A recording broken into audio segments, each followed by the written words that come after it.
ಅಭಿವೃದ್ಧಿ ಕುರಿತು ಸಮಿತಿ ನಿಯೋಗದೊಂದಿಗೆ ಭೇಟಿಯಾಗಿ ಇಲ್ಲ, ಹೋರಾಟ ಎದುರಿಸಲು ಸಿದ್ಧರಾಗಿ ಎಂದು ಮಲ್ಲಾಬಾದ್ ಏತ ನೀರಾವರಿ ರೈತ ಹೋರಾಟ ಸಮಿತಿ ರಾಜ್ಯ ಸರ್ಕಾರಕ್ಕೆ ಎಚ್ಚರಿಕೆ ನೀಡಿದೆ.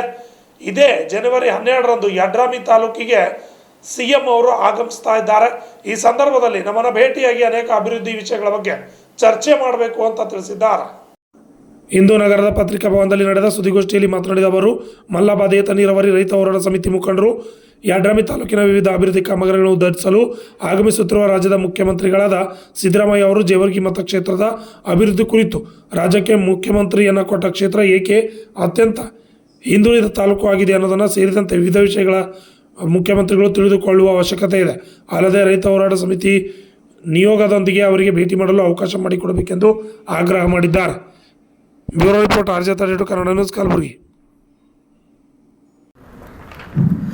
ಮತ್ತೊಮ್ಮೆ ಮಾಧ್ಯಮ ಮಿತ್ರರಿಗೆ ಸ್ವಾಗತಿಸ್ತಾ, ನಾಳೆ ನಮ್ಮ ಜಿಲ್ಲೆಗೆ ಮತ್ತು ವಿಶೇಷವಾಗಿ ಯಡ್ರಾಮಿ ತಾಲೂಕಿಗೆ ಮಾನ್ಯ ಮುಖ್ಯಮಂತ್ರಿಗಳು ಆಗಮಿಸ್ತಾ ಇದ್ದಾರೆ.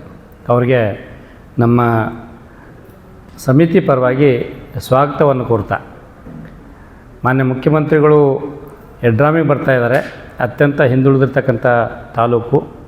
ಆದರೆ ಬಂದು ಕೇವಲ ಹೆಲಿಪ್ಯಾಡಲ್ಲಿ ಬಂದು ಒಂದು ಅರ್ಧ ಗಂಟೆ ಅಲ್ಲಿ ನಿಂತು ಉದ್ಘಾಟನೆ ಮಾಡಿ ಹೋಗೋ ಬದಲಿಗೆ ಅಲ್ಲಿ ಇರ್ತಕ್ಕಂಥ ಪಕ್ಷಾತೀತವಾಗಿ ರಚನೆ ಮಾಡ್ಕೊಂಡಿರ್ತಕ್ಕಂಥ ಮಲ್ಲಾಬಾದ್ ಏತ ನೀರಾವರಿ ರೈತ ಹೋರಾಟ ಸಮಿತಿ ಮುಖಂಡರುಗಳ ಜೊತೆಗೆ ನೀವು ಅಲ್ಲಿನ ವಿಷಯಗಳ ಬಗ್ಗೆ ಚರ್ಚೆ ಮಾಡಲಿಕ್ಕೆ ಅವಕಾಶ ಮಾಡಿಕೊಡ್ಬೇಕು ಅಂತಕ್ಕಂಥ ಮನವಿಯನ್ನು ಈ ಸಂದರ್ಭದಲ್ಲಿ ನಾವು ಮಾಡ್ಕೋತೇವೆ.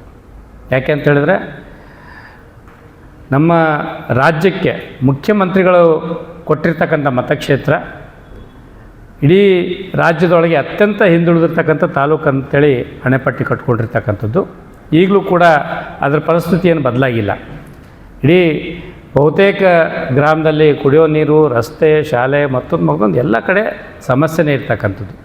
ಇಂಥ ಸಂದರ್ಭದೊಳಗೆ ಮಲ್ಲಾಬಾದ್ ಏತ ನೀರಾವರಿ ಮೂಲಕ ಇಡೀ ಆ ಭಾಗದ ಸಮಗ್ರ ಅಭಿವೃದ್ಧಿಗೆ ಒಂದೇನು ಅವಕಾಶ ಇತ್ತು, ಆ ಅವಕಾಶದಿಂದ ಕೂಡ ವಂಚಿತರಾಗಿ ಆಗಿರ್ತಕ್ಕಂಥ ಸಂದರ್ಭದೊಳಗೆ ಹಲವಾರು ಹೋರಾಟಗಳನ್ನು ಮಾಡಿ ಅದು ಟೆಂಡ್ರ್ ಕೂಡ ಆಗಿದೆ. ಕಳೆದ ಜೂನ್ನಲ್ಲಿ ಟೆಂಡ್ರ್ ಕರೆದು ಜುಲೈದಲ್ಲಿ ಟೆಂಡ್ರ್ ಪ್ರಕ್ರಿಯೆ ಮುಗಿದು ಆಗಸ್ಟಿಂದ ಕೆಲಸ ಸ್ಟಾರ್ಟ್ ಆಗಬೇಕಾಗಿತ್ತು. ಆದರೆ ಇದುವರೆಗೂ ಕಾಮಗಾರಿ ಸ್ಟಾರ್ಟ್ ಆಗಿಲ್ಲ. ಒಂದು ಕಡೆ ದುಡ್ಡು ತೆಗೆದಿಟ್ಟಿದ್ದಾರೆ, ಟೆಂಡ್ರ್ ಕರೆದಿದ್ದಾರೆ, ಆದರೆ ಕೆಲಸ ಸ್ಟಾರ್ಟ್ ಆಗಿಲ್ಲ. ಆ ಕಾರಣಕ್ಕೆ ಉದ್ದೇಶಪೂರ್ವಕವಾಗಿ ಮಾನ್ಯ ಶಾಸಕರೇ ಅದನ್ನು ತಡೆ ಹಿಡಿದಿದ್ದಾರೆ ಅಂತಕ್ಕಂಥ ನಮಗೆ ಅನುಮಾನಗಳಿದ್ದಾವೆ. ಆ ಕಾರಣಕ್ಕೆ ಆ ಒಂದು ವಿಷಯ ಜೊತೆಗೆ ಇಡೀ ಯಡ್ರಾಮಿ ಮತ್ತು ಜೇವರ್ಗಿ ತಾಲೂಕಿನ ಮತಕ್ಷೇತ್ರ ತುಂಬ ಸಂಪೂರ್ಣವಾಗಿ ಆಡಳಿತ ನಿಷ್ಕ್ರಿಯ ಆಗಿರ್ತಕ್ಕಂಥದ್ದು, ಪೊಲೀಸ್ ವ್ಯವಸ್ಥೆ ಸಂಪೂರ್ಣವಾಗಿ ನಿಷ್ಕ್ರಿಯ ಆಗಿರ್ತಕ್ಕಂಥದ್ದು, ಮರಳುಗಳತನ, ಜೂಜುಕೋರತನ ಮತ್ತೊಂದು ಹಲವಾರು ಘಟನೆಗಳನ್ನ ನಡೀತಾ ಇದ್ದಾವೆ.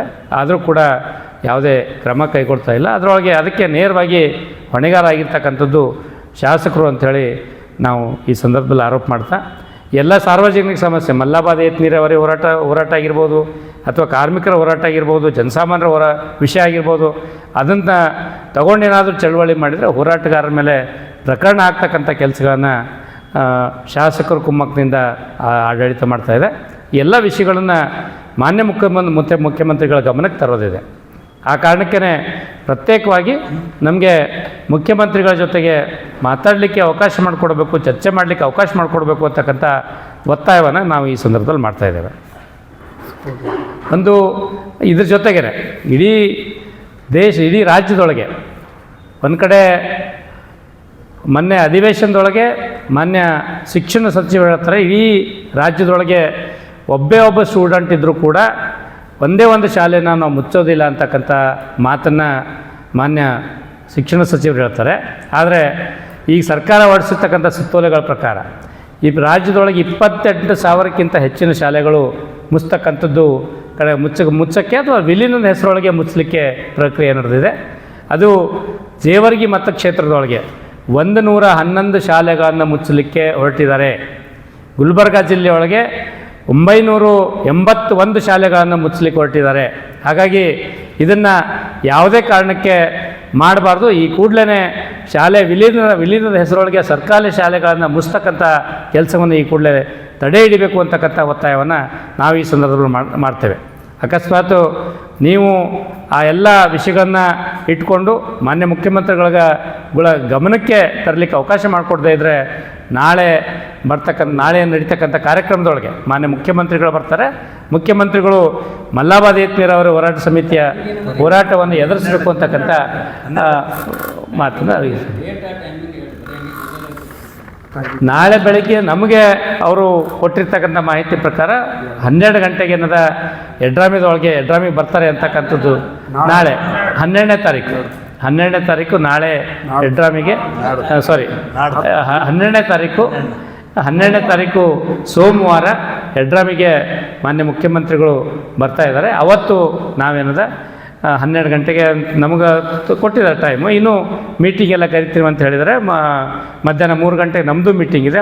3 ಗಂಟೆ ಮೀಟಿಂಗ್ ಮುಗಿದ್ಮೇಲೆ ಪೊಲೀಸ್ ಇಲಾಖೆದವರು ಮೀಟಿಂಗ್ ಕರಿತೀನಿ ಅಂತ ಹೇಳಿದ್ದಾರೆ. ಹಾಗಾಗಿ ಅಲ್ಲಿ ಆ ಟೈಮಿಂಗು ಮತ್ತೊಂದು ನಮಗೆ ಪೂರ್ತಿ ಚಿತ್ರಣ ಗೊತ್ತಾಗ್ತದೆ. ಜಿಲ್ಲಾಧಿಕಾರಿ ಅವರು ಮುಖ್ಯಮಂತ್ರಿಗಳ ಟೈಮ್ ಟೇಬಲ್ ನಮಗೆ ಗೊತ್ತಾಗ್ತದೆ. ಬಟ್ ನಾವು ಇದೆಲ್ಲ ವಿಷಯಗಳನ್ನು ಇಟ್ಕೊಂಡು ಇವತ್ತು ಮಧ್ಯಾಹ್ನ 3 ಗಂಟೆಗೆ ಜೇವರ್ಗಿ ಮತ್ತು ಯಡ್ರಾಮಿ ಕ್ಷೇತ್ರದ ಎಲ್ಲ ಸಂಘ ಸಂಸ್ಥೆಗಳಿಗೆ ಪ್ರಗತಿಪರರಿಗೆ ಇವತ್ತು ಸಭೆಯನ್ನು ಕರೆದಿದ್ದೇವೆ. ಆ ಸಭೆಯಲ್ಲಿ ತೀರ್ಮಾನ ಮಾಡ್ತೇವೆ. ನಮಗೆ ಅಧಿಕೃತವಾಗಿ ಕರೆದು ಕುಂತು ಚರ್ಚೆ ಮಾಡಿ ಸಮಗ್ರವಾಗಿ ವಿಷಯವನ್ನು ಚರ್ಚೆ ಮಾಡಲಿಕ್ಕೆ ಅವಕಾಶ ಕೊಟ್ಟರೆ, ಹೋಗಿ ಗುಂಪಿನಾಗ ಹೋಗಿದ್ದ ಅಂತಕ್ಕಂಥ ರೀತಿಯೊಳಗೆ ಅವರು ಆ ಕಡೆ ಹೋಗ್ತಿರ್ತಾರೆ, ನಾವು ಹೋಗಿ ಸಾಲಲ್ಲಿ ನಿಂತು ಮನವಿ ಪತ್ರ ಕೊಡ್ತಕ್ಕಂಥದ್ದಲ್ಲ. ಕೂತು ನಮಗೆ ಅಟ್ಲೀಸ್ಟ್ ಒಂದು 5ರಿಂದ 10 ನಿಮಿಷ ನಮ್ಮ ಸಲುವಾಗಿ ಟೈಮ್ ಕೊಟ್ಟು ಚರ್ಚೆ ಮಾಡಲಿಕ್ಕೆ ಅವಕಾಶ ಕೊಟ್ಟರೆ ನಾವು ಮುಖ್ಯಮಂತ್ರಿಗಳ ಗಮನಕ್ಕೆ ಎಲ್ಲ ವಿಷಯವನ್ನು ತರಲಿಕ್ಕೆ ಹೊರಟಿದ್ದೇವೆ. ಅಕಸ್ಮಾತ್ ಅದಕ್ಕೆ ಅವಕಾಶ ಕೊಡಲಿಲ್ಲ ಜಿಲ್ಲಾಡಳಿತ ಅಂತ ಹೇಳಿದ್ರೆ ನಾವು ಪ್ರತಿಭಟನೆಯನ್ನು ಮಾಡಲಿಕ್ಕೆ ಮುಂದಾಗ್ತೀವಿ. ಆ ಪ್ರತಿಭಟನೆಯನ್ನು ಎದುರಿಸಲಿಕ್ಕೆ ಸಿದ್ಧರಾಗಬೇಕು ಅಂತಕ್ಕಂಥ ಮಾತನ್ನು ಹೇಳಲಿಕ್ಕೆ ಈ ತಮ್ಮ ಮೂಲಕ ಪತ್ರಿಕಾಗೋಷ್ಠಿ ಮೂಲಕ ಹೇಳ್ತಾ ಇದ್ದೀವಿ. ಅದರ ಜೊತೆಗೆ ವಿಶೇಷವಾಗಿ ನಮ್ಮ ಭಾಗದೊಳಗೆ ಈ ಕಳೆದ ಏನು ಮಳೆಗಾಲದೊಳಗೆ ಹೆಚ್ಚಿನ ಮಳೆಯಾಗಿ ಜೊತೆಗೆ ಏನು ಬೇರೆ ಮೇಲ್ಗಡೆಯಿಂದ ನೀರು ಬಿಟ್ಟಿರ್ತಕ್ಕಂಥ ಕಾರಣಕ್ಕೆ ನೆರೆ ಮತ್ತು ಹೆಚ್ಚಿನ ಮಳೆಯಿಂದ ಸಾಕಷ್ಟು ರೈತರಿಗೆ ಹಾನಿಯಾಗಿದೆ, ಮನೆಗಳಿಗೆ ಹಾನಿಯಾಗಿದೆ, ಜಾನುವಾರುಗಳಿಗೆ ಹಾನಿಯಾಗಿದೆ, ಕುರಿ ದನಗಳೆಲ್ಲ ಸತ್ತಿದ್ದಾವೆ. ಅದಕ್ಕೆಲ್ಲ ಸರ್ಕಾರ ಪರಿಹಾರ ಕೊಡ್ತೀವಿ ಅಂತಕ್ಕಂಥ ಘೋಷಣೆ ಕೂಡ ಮಾಡಿದ್ದಾರೆ. ಆದರೆ ಕೆಲವು ಜನರಿಗೆ ಮಾತ್ರ ಪರಿಹಾರ ಬಂದಿರತಕ್ಕಂಥದ್ದು. ಇನ್ನೂ ಸಾಕಷ್ಟು ಜನರಿಗೆ ಪರಿಹಾರ ಬರಬೇಕಾಗಿತ್ತು. ಆ ಪರಿಹಾರ ಈ ಕೂಡಲೇ ಬಿಡುಗಡೆ ಮಾಡಬೇಕು ಅಂತಕ್ಕಂಥ ಒತ್ತಾಯವನ್ನು ಕೂಡ ಈ ಸಂದರ್ಭದಲ್ಲಿ ಮಾಡಿ, ಪರಿಹಾರ ಮತ್ತು ಇನ್ಶೂರೆನ್ಸ್ಗೆ ಕ್ಲಬ್ ಮಾಡ್ತಕ್ಕಂಥ ರೀತಿಯೊಳಗೆ ಮತ್ತು ಗೊಂದಲ ಸೃಷ್ಟಿ ಮಾಡ್ತಕ್ಕಂಥ ರೀತಿಯೊಳಗೆ ಸರ್ಕಾರ ನಡ್ಕೋತಾ ಇದೆ. ಏನು ವಿಮಾ ಕಂಪ್ನಿಗಳು ಕೂಡ ಇದರ ದುರುಪಯೋಗ ಪಡ್ಕೊಂಡು ನಿಮಗೆ ಪರಿಹಾರ ಹಾಕಿವಿ ಅಂತಕ್ಕಂಥದ್ದು ಕಡೆ ಹೇಳ್ತಾ ಇದ್ದಾರೆ. ಇದುವರೆಗೂ ಕೂಡ ಇನ್ಶೂರೆನ್ಸ್ ಬಂದಿಲ್ಲ. ಹಾಗಾಗಿ ಬಾಕಿ ಇರ್ತಕ್ಕಂಥ ಏನು ಇದನ್ನು ಬೆಳೆ ಹಾನಿಯಾಗಿರ್ತಕ್ಕಂಥದಕ್ಕೆ ಪರಿಹಾರ ಕೊಡಬೇಕು ಮತ್ತು ಬೇರೆ ಬೇರೆ ಹಾನಿಯಾಗಿದ್ದಕ್ಕೆ ಸರ್ಕಾರ ಪರಿಹಾರ ಕೊಡಬೇಕು ಮತ್ತು ಇನ್ಶೂರೆನ್ಸನ್ನು ಈ ಕೂಡಲೇ ಕ್ಲೇಮ್ ಮಾಡಲಿಕ್ಕೆ ಸರ್ಕಾರ ಮತ್ತು ಜಿಲ್ಲಾಡಳಿತ ಕೂಡಲೇ ಕ್ರಮ ಕೈಗೊಳ್ಳಬೇಕು ಅಂತಕ್ಕಂಥ ಒತ್ತಾಯವನ್ನು ಕೂಡ ಈ ಸಂದರ್ಭದಲ್ಲಿ ಮಾಡ್ತಾರೆ.